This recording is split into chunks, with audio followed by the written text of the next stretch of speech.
Hello बच्चों, हम आज लेकर आए हैं पार्ट 2। और जैसा कि आपका हेडलाइन जो है वो है 60 दिनों में 60 के पार। तो मैं आपको बता देता हूं कि यहाँ हम बात कर रहे हैं सीबीएसई जो एग्ज़ाम होने वाली है 2022 और 23 में, बोर्ड सीबीएसई बोर्ड की, वहाँ पर केमिस्ट्री के पेपर को लेकर। तो पार्ट 1 हमने बना लिया था, जो एक पेपर पैटर्न था ना, कि पेपर का पैटर्न किस तरह से आएगा, क्या क्या इंटरनल चॉइसेस क्वेश्चंस आएंगे, ठीक, और क्या हमें ध्यान रखना है एक्चुअली, ठीक। उसके बाद अब हम क्या करने वाले हैं, सब्जेक्टिव पैटर्न पर आते हैं कि सब्जेक्ट को कैसे तैयार करें। तो यहाँ पर मेरा मोटिव ये है कि जो बच्चे डर रहे हैं सब्जेक्ट को लेकर कि यार क्या होगा, लेकिन उन्हें समझ नहीं आ रहा है कि या तो वो क्या करते हैं, बहुत सारे छोड़ देते हैं जो समझ नहीं आता। तो वैसा नहीं करना है अपने को, इसीलिए मैं वीडियो बना रहा हूँ। मतलब एटलीस्ट इस चैप्टर से ये तो करके जाना ही है, क्योंकि यहाँ से तो क्वेश्चन आना ही है। और ये क्वेश्चन आना ही है, ये मैं किस पर बेस्ड होके बोल रहा हूँ, आपके सैंपल पेपर पर, सॉरी प्रीवियस ईयर क्वेश्चंस पर, कि प्रीवियस ईयर क्वेश्चंस में हमेशा से आ रहे हैं इसी टॉपिक से। तो एटलीस्ट उस चैप्टर का वो टॉपिक तो आपको करके ही जाना है।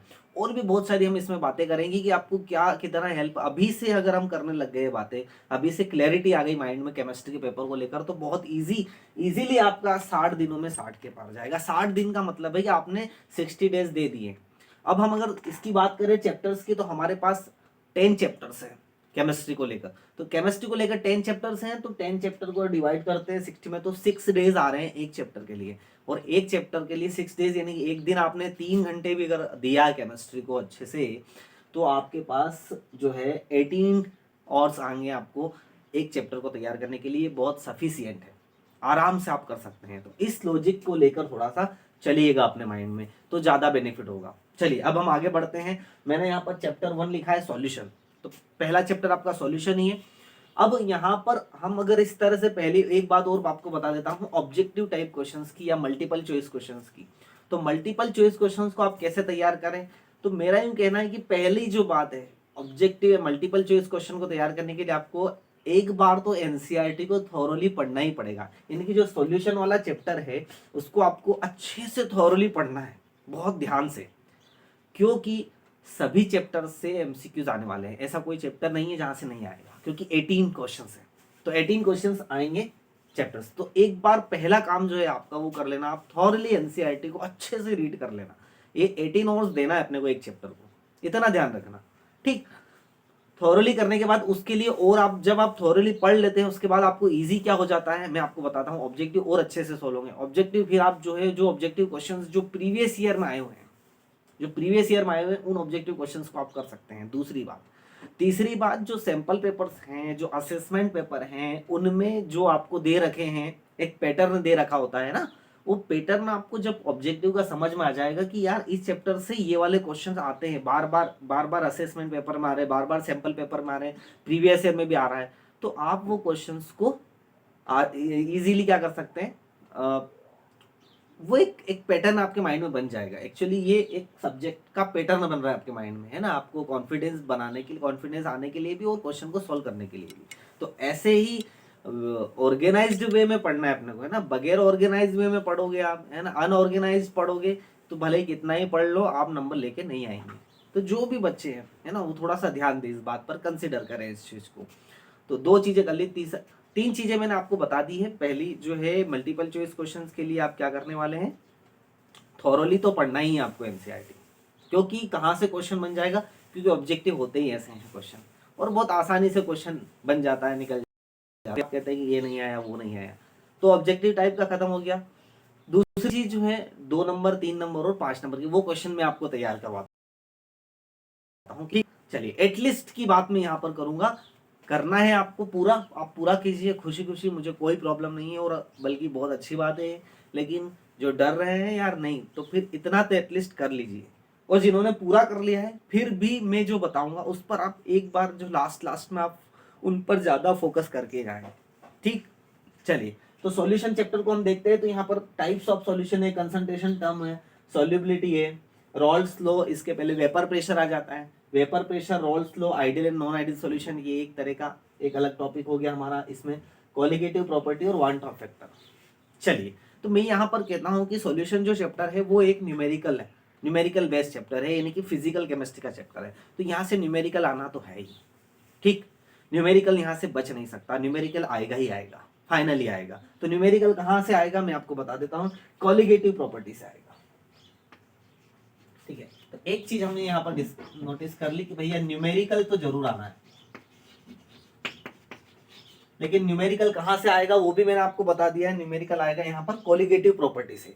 कोलिगेटिव प्रॉपर्टी 4 होती है, जब आप पढ़ेंगे तो, है ना, RLVP। कोलिगेटिव प्रॉपर्टी जो होंगी वो क्या होती है, 4 तरह की होती है। Relative lowering of vapour pressure,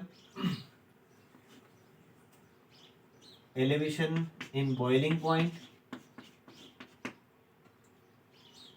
freezing point, depression in freezing point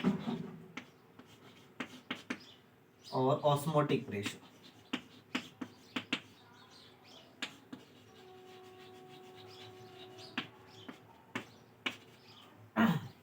सीधा सीधा बता रहा हूं मैं कि यहां से न्यूमेरिकल आएगा, इन चारों में से कोई किसी में से भी आ सकता है, और इनका फॉर्मूला होता है, ठीक। तो कोलिगेटिव प्रॉपर्टी को तैयार करने के लिए सिर्फ इनके फॉर्मूले की जरूरत नहीं होती है। अब होता क्या है इसमें, जैसे हम RLVP की देखें तो यहाँ पर जो है एक कंसंट्रेशन टर्म्स यूज हुई है, मोल फ्रैक्शन। यहाँ पर जो हुई है, यहाँ पर मोलैलिटी हुई, यहाँ भी मोलैलिटी, और यहाँ पर क्या हुई है, मोलैरिटी। तो यहाँ पर आ गया फिक्स, क्या हो गया इसके अंदर, कंसंट्रेशन टर्म। और कंसंट्रेशन टर्म्स हमारा टॉपिक कहाँ है, यहाँ पर। तो मैं ये कहूंगा आपको कि इनके लिए हमें कम एटलीस्ट 3 कंसंट्रेशन टर्म तो तैयार कर ही लेनी है। तो मोल फ्रैक्शन तैयार कर लीजिएगा, मोलैलिटी कर लीजिएगा और मोलैरिटी कर लीजिएगा। इन तीनों कंसंट्रेशन टर्म को अच्छे से तैयार कर लीजिएगा, ठीक। उसके बाद ही हम क्या कर पाएंगे, कोलिगेटिव प्रॉपर्टीज को पढ़ पाएंगे। क्लियर हुआ। न्यूमेरिकल बेस में यहां से क्वेश्चन आएगा फाइनली। ये इनके फॉर्मूले याद करो, और फॉर्मूले याद करने पर ये फिक्स नहीं हो जाते। इंटेक्स क्वेश्चन लगाना होगा, एक्सरसाइज लगाना होगा, और प्रीवियस ईयर क्वेश्चन लगाना होगा। इससे ज्यादा आपको करने की जरूरत नहीं है। आपको आइडिया हो जाएगा कि किस तरह से क्वेश्चन की अप्रोचिंग होती है, कहाँ किस तरह से क्वेश्चन आता है और कैसे इसको डील किया जाता है, कैसे इसको जो फॉर्मूले हैं उनको यूज करके इस पर अप्लाई किया जाता है। अप्लाई करना बहुत इंपॉर्टेंट है, वरना पढ़ तो लोगे आप प्रॉपर्टी, लेकिन अप्लाई नहीं कर पाओगे तो फिर वो रह जाएगा न्यूमेरिकल, ठीक। इतना हुआ। चलिए, अब यदि हम 1-2 नंबर की बात करें यहाँ पर, हाँ, वांट ऑफ फैक्टर आ गया।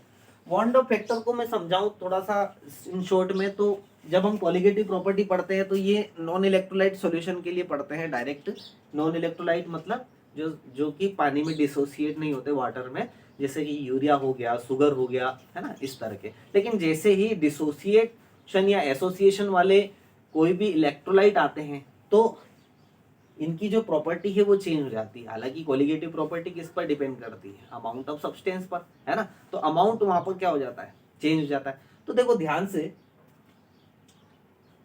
क्या हो गई बात वांट ऑफ फैक्टर की, तो वांट ऑफ फैक्टर इसके आगे लग जाता है। जैसे कि अगर हम बात करें एलिवेशन इन बॉइलिंग पॉइंट की, तो यहाँ पर टेम्परेचर में चेंज आ रहा है KF, और यहाँ पर क्या आ जाएगा हमारे पास, मोलैलिटी। इस तरह से इस फॉर्मूले से हम निकालते हैं क्या, एलिवेशन इन बॉइलिंग पॉइंट।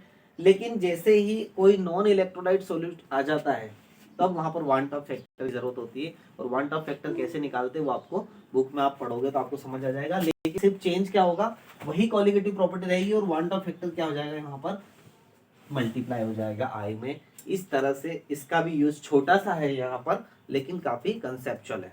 तो इस चीज का भी क्या कर लीजिएगा, आप ध्यान रख लीजिएगा। तो यहाँ से वांट ऑफ फैक्टर और कोलिगेटिव प्रॉपर्टी, इतनी चीज याद हुई। अब यहाँ से अगर 1 नंबर की बात करें तो मैं बहुत ज्यादा प्रीवियस ईयर क्वेश्चन वगैरह इनकी आप स्टडी करेंगे तो आपको एक चीज समझ में आएगी कि 1 नंबर के क्वेश्चन है जो जो कंसेप्चुअल है वो कहाँ से आए हुए हैं, तो वो मैं आपको बता देता हूँ। तीसरी चीज जो आपको तैयार करनी है, आइडियल और नॉन आइडियल सॉल्यूशन, यहाँ से क्वेश्चन आएंगे, इस बात का ध्यान रखिएगा। आइडियल और नॉन आइडियल पढ़ के ही जाएं आप, ठीक है। किसी भी तरह का क्वेश्चन बनेगा ही बनेगा, इस बात का ध्यान रख लीजिएगा आप, ठीक। सॉल्युबिलिटी से भी कंसेप्ट बेस्ड क्वेश्चन आते हैं, है ना। Solid in liquid, liquid in solid, थोड़ा सा कंसेप्चुअल आते हैं, लेकिन ठीक है। आप वैसे पूरा आपको लगता है कीजिए, लेकिन मैंने क्या कह दिया आपको, 1 2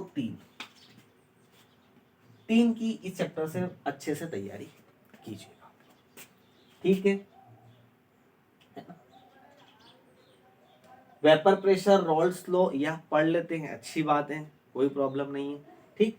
रोल्स लॉ तो एक यहाँ पर भी आ जाएगा अपना RLVP में भी रोल्स लॉ पढ़े बगैर आप RLVP नहीं कर सकते, तो यहाँ भी रोल्स लॉ लग रहा है। लेकिन अगर आपको एक इंक्लूड चैप्टर को ऐसे तैयार करना है तो इन पर ज़्यादा फोकस कीजिएगा आप, क्योंकि यहाँ से क्वेश्चन फाइनल है, डेफिनेटली है। ये मैं किस लिए बता रहा हूँ, क्योंकि जितने भी प्रीवियस ईयर है वहाँ यहाँ से क्वेश्चन आए हुए हैं, है ना। इसके बगैर पेपर नहीं बन सकता, ये बात आप फाइनल कर लीजिए। अभी जब बता ही दिया है आपको तो आप आई होप आप ये करेंगे ही करेंगे। तो इसका स्क्रीनशॉट ले लीजिए आप, है ना। फिर हम बढ़ते हैं अगले चैप्टर की ओर।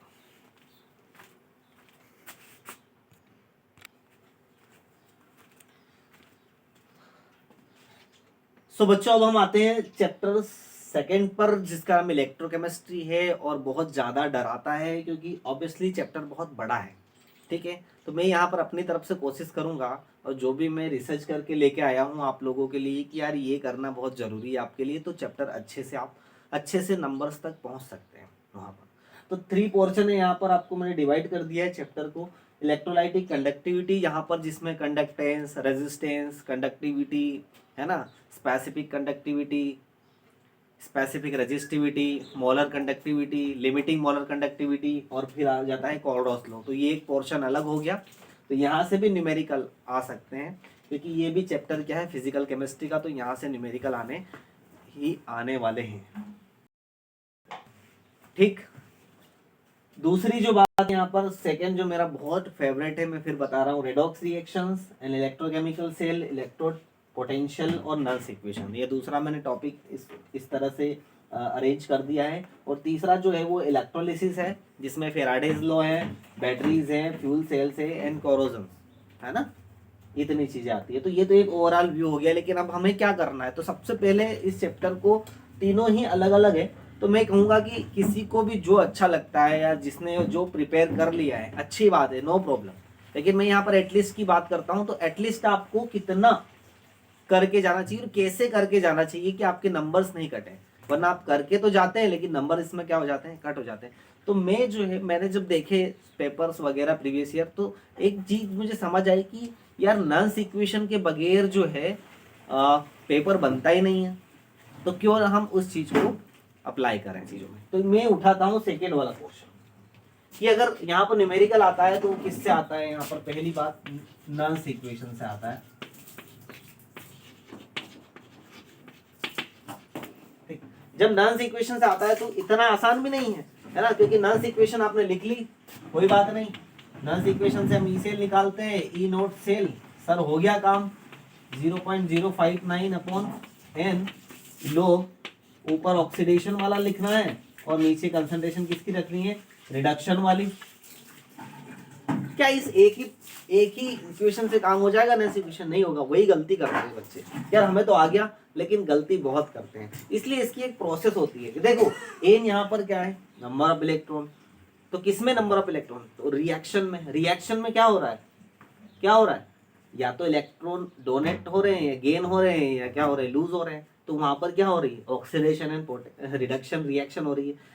तो सबसे पहले जो इसका जो पहला पॉइंट है ना, कि हमें रिडॉक्स रिएक्शन को देखना आना चाहिए, पहली चीज। तो मैं यहाँ पर एक पहले बताऊं कि आपको रेडॉक्स रिएक्शन देखना आना चाहिए। रेडॉक्स रिएक्शन में आपको देखना आना चाहिए कि किसका ऑक्सीडेशन हो रहा है, किसका रिडक्शन हो रहा है। ये डेफिनेटली आना चाहिए आपको, वरना गए आप। क्योंकि जैसे ही ऑक्सीडेशन रिडक्शन नहीं देखना आएगा, आप कंसंट्रेशन कहाँ लिखेंगे बताइए। नल्स इक्वेशन तो आती है आपको, लेकिन उसकी कंसंट्रेशन कहाँ लिखेंगे। यदि उल्टा कर दिया आपने, ऑक्सीडेशन को नीचे रख दिया, रिडक्शन की कंसंट्रेशन ऊपर रख दी, गया आपका पूरा सवाल। फिर चाहे कितना ही सॉल्यूशन करें आप, तो वहां पर आप मिस्टेक करते हैं। तो सबसे पहले इसको तैयार करने के लिए, यहां तक पहुंचने के लिए हमें किन रास्तों से जाना होगा वो हम देखने वाले हैं यहाँ पर डेफिनेटली। तो रेडॉक्स रिएक्शन पहला रास्ता। दूसरा, जब हम समझ जाएं कि ऑक्सीडेशन हो रहा है, रिडक्शन हो रहा है, तो कितने इलेक्ट्रॉन्स का लूज हो रहा है, कितने इलेक्ट्रॉन का गेन हो रहा है। तो इलेक्ट्रॉन भी हमें यहाँ पर क्या होने चाहिए, इलेक्ट्रॉन का लूज और गेन भी हमें आना चाहिए, ठीक। किस एलिमेंट का ऑक्सीडेशन हो रहा है और किस एलिमेंट का रिडक्शन हो रहा है, ये भी चीज ध्यान है। जब रिएक्शन में रिडक्शन ऑक्सीडेशन आ जाता है, तो आपको ये समझ आ जाएगा कि यहाँ पर रिडक्शन पोटेंशियल क्या है और ऑक्सीडेशन पोटेंशियल क्या है, ठीक है। और रिडक्शन पोटेंशियल और ऑक्सीडेशन पोटेंशियल से ही एक टर्मिनोलॉजी निकली है, जिसको हम बोलते हैं इलेक्ट्रोड पोटेंशियल। क्या बोलते हैं, इलेक्ट्रोड पोटेंशियल। तो इलेक्ट्रोड पोटेंशियल तो नॉर्मल सबका ही होता है, लेकिन जैसे कि आपको एक एग्जांपल देता हूं कि जिंक है, तो जिंक का क्या हो गया, ऑक्सीडेशन हो गया और 2 इलेक्ट्रॉन यहाँ पर निकल गए। तो जब जिंक ने 2 इलेक्ट्रॉन लूज कर दिए तो इसका हो गया ऑक्सीडेशन, तो मींस जिंक क्या करता है, ऑक्सीडेशन पोटेंशियल है। तो इसका ऑक्सीडेशन पोटेंशियल, या इसको हम बोलते हैं कि जिंक के इलेक्ट्रोड पर इलेक्ट्रोड पोटेंशियल, जो पोटेंशियल आया है, जो चार्ज आया है, उसको हम क्या बोल देंगे, इलेक्ट्रोड पोटेंशियल। तो ये स्पेशली जिंक के इलेक्ट्रोड पर जो पोटेंशियल डेवलप हुआ है, तो उसके लिए क्या होगा, इलेक्ट्रोड पोटेंशियल ऑफ जिंक। तो यहाँ पर समझने वाली एक और टर्म यहाँ पर आ जाती है स्टैंडर्ड इलेक्ट्रोड की। स्टैंडर्ड इलेक्ट्रोड हम कैसे निकालते हैं, आप अगर पढ़ोगे एनसीईआरटी को थोरोली, क्योंकि पढ़ना जरूरी है, क्योंकि आपको 1 नंबर के क्वेश्चन जो है मल्टीपल चॉइस वाले करने हैं, तो वहां से आएंगे। तो वापस आते हैं हम टॉपिक पर कि electrode potential, standard electrode potential क्या है। तो हम एसएचई यानी कि स्टैंडर्ड हाइड्रोजन इलेक्ट्रोड को जोड़कर किसी भी इलेक्ट्रोड को लगाकर उसका हम क्या देखते हैं, स्टैंडर्ड इलेक्ट्रोड पोटेंशियल। क्योंकि एसएचई का जो स्टैंडर्ड इलेक्ट्रोड पोटेंशियल वो क्या होता है, 0.00 वोल्ट। उसके बदौलत हम देखते हैं, तो उसके यहाँ पर एक फॉर्मूला आता है, वो आता है E cathode minus anode, E cathode minus E anode. तो ये जो ई स्टैंडर्ड जो आया हो ना बच्चा, ये आया है कैथोड माइनस एनोड करके, इस बात को ध्यान रखना। यहाँ पर जो ई स्टैंडर्ड है, ये क्या आया है, कैथोड माइनस एनोड। अब कैथोड क्या होता है, एनोड क्या होता है, एनोड जहां पर ऑक्सीडेशन होता है और कैथोड जहां पर रिडक्शन होता है। और ये कहाँ हो रहा है, एक इलेक्ट्रोकेमिकल सेल में। तो इलेक्ट्रोकेमिकल सेल को आपको समझना आना चाहिए, ठीक। यहां तक आए हम लोग। नंबर ऑफ इलेक्ट्रॉन भी हमें समझ में आ गए, ऑक्सीडेशन की कंसंट्रेशन क्या लिखी है वो भी समझ में आ गई, रिडक्शन की कंसंट्रेशन क्या लिखी है वो भी समझ में आ गई, ठीक। तो रिएक्शन को हमने अच्छे से समझना सीख लिया है यहाँ पर, ठीक। दूसरी जो चीज है, यहाँ पर जो कंसंट्रेशन लिख रखी है कैथोड और एनोड की, वो 1 मोलर है, यानी कि एसएचई के साथ अगर हम लगाएंगे तो 1 मोलर कंसंट्रेशन रहेगी, है ना, स्पेसिफिक कंसंट्रेशन रहेगी। तो नन्स इक्वेशन की जरूरत क्यों है हमें, इसी इक्वेशन से काम हो जाता है। हमें नन्स इक्वेशन की जरूरत क्यों है, नन्स इक्वेशन की इसलिए जरूरत है कि जब किसी भी कंपाउंड या सब्सटेंसेस की कंसंट्रेशन 1 मोलर ना हो के डिफरेंट हो, 0.01 हो, 0.05 हो, है ना, 10 मोलरिटी हो, तो डिफरेंट कंसंट्रेशन के लिए यूज किया जाता है किसको, नन्स इक्वेशन, ठीक। ये बात आप ध्यान में रखना इसको। तो नन्स इक्वेशन को पहुंचने के लिए हमें इतने काम करने हैं। और एक और काम आपको तीसरा करना है, सेल रिप्रेजेंटेशन का। सेल को रिप्रेजेंट कैसे किया जाता है, सेल रिप्रेजेंट क्यों मैं बता रहा हूं आपको, क्योंकि कई कई बार क्या होता है, क्वेश्चन में या तो रिएक्शन दे दी जाती है तो आप समझ जाएंगे, या फिर सेल रिप्रेजेंट करके दे दिया जाता है। अगर सेल रिप्रेजेंटेशन आपको नहीं आया तो आप समझ ही नहीं पाएंगे कि किसका ऑक्सीडेशन हो रहा है, किसका रिडक्शन हो रहा है। तो सेल रिप्रेजेंटेशन साथ साथ में केमिकल रिएक्शन, इन दोनों को समझना आपको आना चाहिए, तब जाके आप नन्स इक्वेशन के क्वेश्चन को क्या कर पाएंगे, सॉल्व। क्लियर है। और लॉग की वैल्यू से डरना नहीं, बहुत सिंपल वैल्यूज आती है यहाँ पर जो आप याद कर सकते हैं, लॉग की वैल्यू। और यहाँ पर ये फार्मूला करके ई सेल आप क्या कर सकते हैं, निकाल सकते हैं। क्लियर हुई बात, ठीक है। अब इसी का एक मॉडिफिकेशन रूप, जब हम इक्विलिब्रियम की बात करते हैं, एट इक्विलिब्रियम, तो जब इक्विलिब्रियम आता है रिएक्शन में कि भैया इक्विलिब्रियम आ गया, मतलब रिएक्शन स्टॉप हो गई, कंसंट्रेशन 0 हो गई, यहाँ पर यहाँ भी 0 हो गई, यहाँ भी कंसंट्रेशन, मतलब एक पॉइंट ऐसा आया जहां पर ऑक्सीडेशन रिडक्शन बंद हो गया, वहां पर आ जाता है इक्विलिब्रियम पॉइंट। जब इक्विलिब्रियम आ जाता है, यहाँ इक्विलिब्रियम आ गया, यहाँ कुछ भी कंसंट्रेशन नहीं है, तो इस ई सेल का कोई काम नहीं रह जाता, ठीक। तो फिर एक इक्वेशन बनती है, जिसको हम एट इक्विलिब्रियम पर यूज करते हैं, नन्स इक्वेशन को, जो मैं यहाँ पर आपको लिख रहा हूँ। फोर्थ वाली बात जो है वो आएगी यहाँ पर, ई स्टैंडर्ड सेल हम निकालते हैं, is equal to 0.059 upon n log Kc, ठीक। ये है इक्विलिब्रियम कांस्टेंट। तो एक फॉर्मूला यहाँ पर देखो कांस्टेंट का, ये भी आ जाएगा, ठीक। इतना आप समझे और इसमें आपने अप्लाई किया, तो मैं कहता हूं आपको कि क्वेश्चन आपका कहीं नहीं जाएगा, आएगा क्वेश्चन। 5 नंबर का क्वेश्चन आता है इलेक्ट्रोकेमिस्ट्री से, मैं आपको बताऊं 5 नंबर में, मतलब डिवाइड लास्ट वाले जो लॉन्ग आंसर टाइप क्वेश्चन आएगा, 1 मार्क 1 मार्क 2 मार्क, इस तरह से, ठीक है। चलिए, इसी नन्स इक्वेशन के अंदर गिब्स फ्री एनर्जी वाली भी 2 इक्वेशन है, जो मैं आपको यहाँ पर लिख देता हूँ, जो बहुत इंपॉर्टेंट है। Gibbs free energy is equal to NE F. ठीक, इसको भी डायरेक्ट नाइट नंबर ऑफ इलेक्ट्रॉन आप सीख गए, केमिकल रिएक्शन में कितने लूज हो रहे कितने गेन हो रहे। फेराडे लगाया, ई स्टैंडर्ड लगाया, आपके पास क्या आ गई, गिब्स फ्री एनर्जी आ गई। ठीक, एक और भी गिब्स फ्री एनर्जी का एक और भी इक्वेशन है, उस इक्वेशन को भी आप ध्यान रखिएगा, -2.303 RT/ln या log K। ठीक, ये इक्विलिब्रियम कांस्टेंट पर डेल्टा जी है। एक ये फॉर्मूला, एक ये फॉर्मूला, दोनों चीज इससे भी निकाल सकते हैं। तो 1 2 3 और 4 फॉर्मूले हमारे पास आए। तो ये वाला जो सेकेंड वाला जो पोर्शन है वो हमारा अच्छे से कवर हो जाएगा, अच्छे से समझ में आ जाएगा। ठीक, उसके बाद मैंने कहा जैसे ये तो हो गया आपको कि इतना एटलीस्ट करके जाओ इलेक्ट्रोकेमिस्ट्री में से। ये मेरी तरफ से मैं आपको बता रहा हूँ, आपको क्वेश्चन आएंगे, फाइनली आएंगे। ठीक, ऐसा नहीं रहेगा कि क्वेश्चन नहीं आएगा इस पोर्शन से। फिर आपके बच्चे दोनों पोर्शन, आपके पास टाइम हो, है ना, 6 दिन से ज़्यादा टाइम हो, तो आप इसमें कंडक्टेंस वगैरह, molar conductivity, limiting molar conductivity, Kohlrausch law, है ना, dissociation constant, degree of dissociation, बहुत सारी चीज़ें इसमें आप कर सकते हैं, नो प्रॉब्लम। यहाँ भी नीचे भी आप इलेक्ट्रोलिसिस आ गया, फेराडेज लॉ, यहाँ पर फेराडेज लॉ से आते हैं क्वेश्चन, है ना, न्यूमेरिकल, कि भैया कितना अमाउंट सब्सटेंस क्या हो जाएगा, लिबरेट हो जाएगा, इलेक्ट्रोड पर नहीं हो जाएगा, ये भी चल सकते हैं। बैटरी, फ्यूल सेल और कोरोजन को पढ़ लेना, क्योंकि यहाँ से 1-2 नंबर के क्वेश्चन जरूर आएंगे यहाँ से, फ्यूल सेल वगैरह से, है ना। और फ्यूल सेल वगैरह को पढ़ने के बाद इनके ऑब्जेक्टिव लगा लेना, ताकि हमें 1-2 नंबर के क्वेश्चन से जाना नहीं पड़े, बैटरी इसको समझ जाते। तो इसका स्क्रीनशॉट ले लीजिए, इलेक्ट्रोकेमिस्ट्री में आपको इतना एटलीस्ट करना है, डेफिनेटली।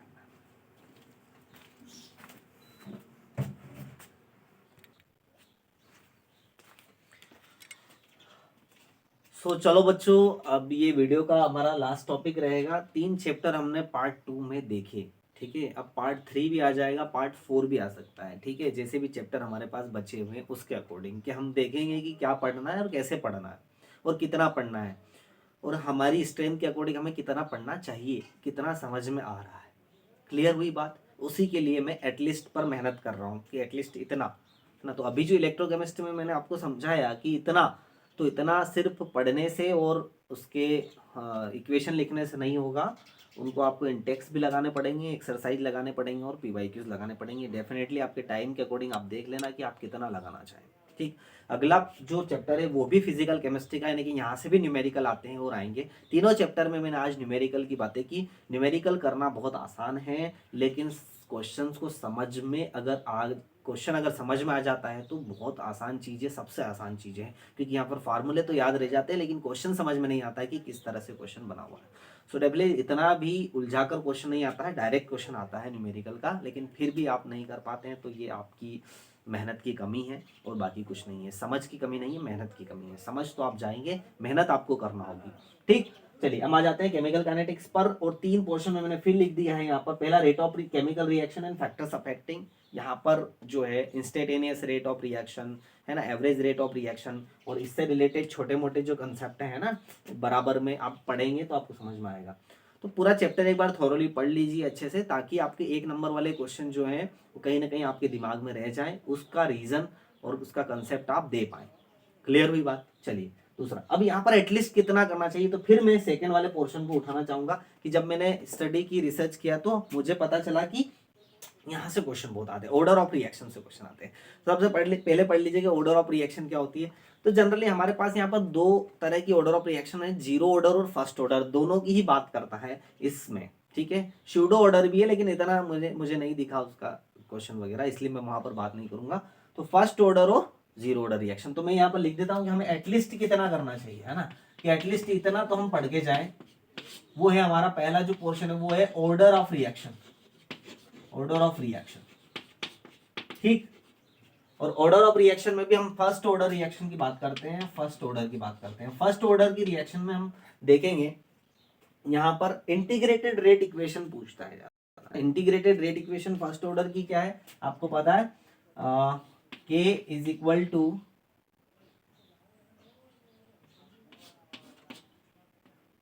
सॉरी मेरा दिमाग थोड़ा सा, हाँ ओके, 2.303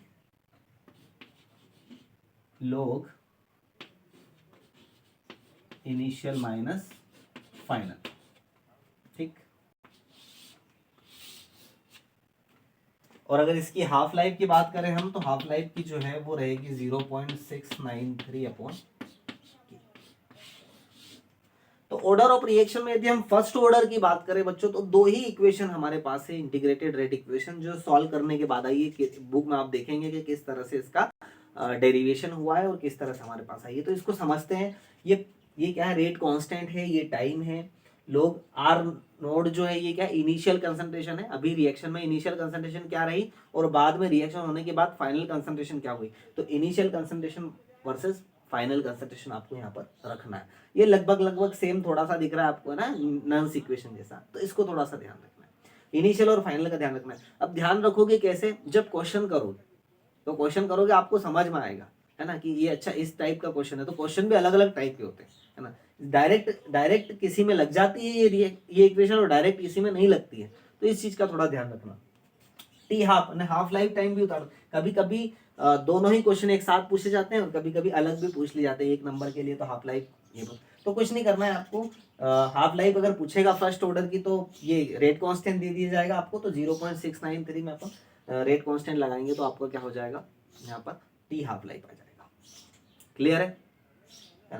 तो ये हुई फर्स्ट ऑर्डर की बात हमारे पास। और अब हम करते हैं यहाँ पर जीरो ऑर्डर की बात। भैया जीरो ऑर्डर में, जीरो ऑर्डर रिएक्शन में भी यदि हम करते हैं, तो यहाँ पर हमारे पास इसका जो है इनिशियल माइनस फाइनल अपॉन 2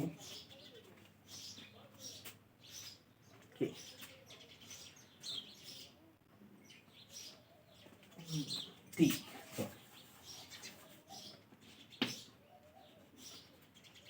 एक मिनट मुझे देख लेने दीजिए इसमें क्या प्रॉब्लम है।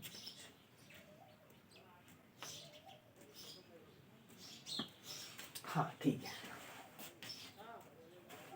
और इसकी यदि हम बात करते हैं तो टी हाफ की यदि हम बात करें तो आर नोड अपॉन 2 के,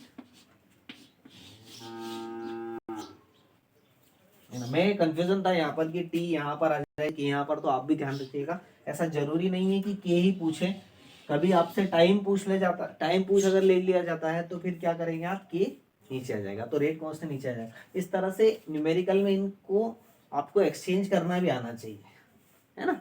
इस चीज का टी हाफ दे दिया है आपको और रेट कांस्टेंट पूछ लिया है आपको, है ना, फर्स्ट ऑर्डर के लिए। तो आप समझ में आएंगे टी हाफ आपको नीचे रखना है, ये कैलकुलेट करोगे तो के ऑटोमेटिकली आ जाएगा। तो इन चारों ही जो हमारे पास जो इक्वेशन लिख रखी है, ये चारों ही बहुत इंपॉर्टेंट है और यहाँ से क्वेश्चन आया ही, ये फाइनल आएगा, है ना। तो इतना एटलीस्ट आप करके जाएं जीरो ऑर्डर और फर्स्ट ऑर्डर में, है ना। अच्छे से इन इक्वेशन को समझे, इनसे रिलेटेड क्वेश्चंस को करें, तो आपको ये जो चैप्टर है बहुत इजीली आपको निकल जाएगा। तो इतना तो आप करके ही जाएं इसमें, ठीक है।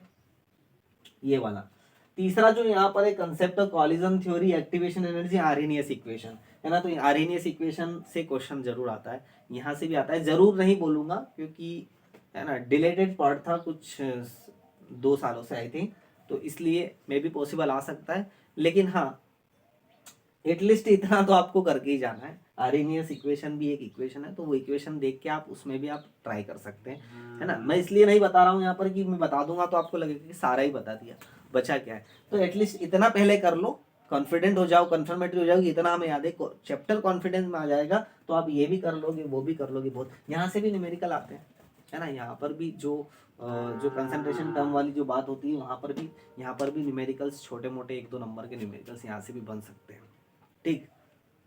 तो ये सारी चीज़ें थी, हमने पार्ट 2 में देखा तीनों चैप्टर को, सॉल्यूशन, इलेक्ट्रोकेमिस्ट्री और केमिकल काइनेटिक्स। बहुत इंपॉर्टेंट चीज़ें थी, तीनों ही फिजिकल केमिस्ट्री के पार्ट थे। बच्चों की वीकनेस रहती है फिजिकल केमिस्ट्री, क्योंकि इसको थोड़ा समझना और पढ़ने के लिए बेसिक कंसेप्ट होना बहुत ज़रूरी होता है। तो पहले जो बेसिक कंसेप्ट लूज है आपके, उनको थोड़ा स्ट्रॉन्ग करो। और एटलीस्ट जो मैंने इस वाले पोर्शन में आपको लिखे हैं, तीनों स्क्रीनशॉट आप ले लीजिएगा, और तो आप इधर जो लिखे उस पर आप काम कीजिएगा, है ना, तो मजा आएगा। चलिए, इसमें एक और अच्छी चीज याद आ गई मुझे कि इनसे रिलेटेड जो आप ग्राफ होते हैं ना, तो तीसरा आप ये, दूसरा आप ये कर सकते हैं, ग्राफ भी आप याद रख सकते हैं कि जो जो इक्वेशन, जो डेरिवेटिव के थ्रू इक्वेशन जो बनी हुई है, उसमें आपको चैप्टर में ग्राफ दिखाई देंगे ना, टी हाफ वर्सेस कंसंट्रेशन का, है ना, ये के वर्सेस कंसंट्रेशन, तो अलग अलग तरह के ग्राफ है, उन ग्राफ को एक पेज पर बना लीजिए, वो ग्राफ से भी डायरेक्ट क्वेश्चन आ जाते हैं, ठीक। तो वो ग्राफ को भी आप कर लीजिए, इतना और कर लीजिए आप लोग। क्लियर हुई बात ये? तो ग्राफ और इतना कीजिए, ये हो जाने के बाद आपके पास टाइम बचता है, तो आप इसमें और भी अपने स्ट्रेंथ के अकॉर्डिंग इसमें आप घुसिए और इनको समझिए और इनको कंफर्मेटरी डालिए, है ना। तो इनके लिए क्वेश्चन अच्छे खासे लगाओ, हर तरह के क्वेश्चन लगाओ जो प्रीवियस ईयर में आए हुए हैं। सो मैं ज़्यादा लंबा नहीं करना चाहूँगा, वैसे भी बहुत लंबा हो गया है, तीनों चैप्टर के इतनी डिटेल का मन नहीं था मेरा, लेकिन क्या करो, आप समझ नहीं आता आपको तीनों को, है ना, तीनों चैप्टर को किस तरह से हैंडल करना है। तो इन तीनों को पहले इस तरह से हैंडल करो इस वाले पोर्शन का, तो फिर अपन बात करते हैं। और अगला पार्ट 3 आएगा, उसको भी देखना। पार्ट 4 आई थिंक आ सकता है, हाँ पार्ट 4 भी आ जाएगा ना। तो 4 पार्ट हमारे रहेंगे जो आपकी सीबीएसई बोर्ड एग्जाम में केमिस्ट्री के पेपर को बहुत आसान बना देंगे, बहुत ईजी बना देंगे, ठीक। और वही मेरी कोशिश भी है। तो बच्चे अपने दोस्तों को ज़्यादा से ज़्यादा शेयर करो, ताकि उन्हें एक आइडिया लगे, एक ओवरऑल चैप्टर का एक ऑर्गेनाइज्ड वे में एक पॉइंट उन्हें मिले कि हाँ हम इस पॉइंट के थ्रू ये इतना इतना पढ़ सकते हैं, ऐसे ऐसे पढ़ सकते हैं। क्लियर हुई बात? और बाकी के आप सैम्पल पेपर है, असेसमेंट पेपर है, प्रीवियस ईयर है, ये सब धीरे धीरे आप लगाते हुए जाइए। So thank you so much for watching, and इसका स्क्रीनशॉट ले लीजिएगा, मैं भी यहाँ से निकलूँगा, ठीक। सो मिलते हैं अगले पार्ट 3 में, जब तक के लिए बाय बाय।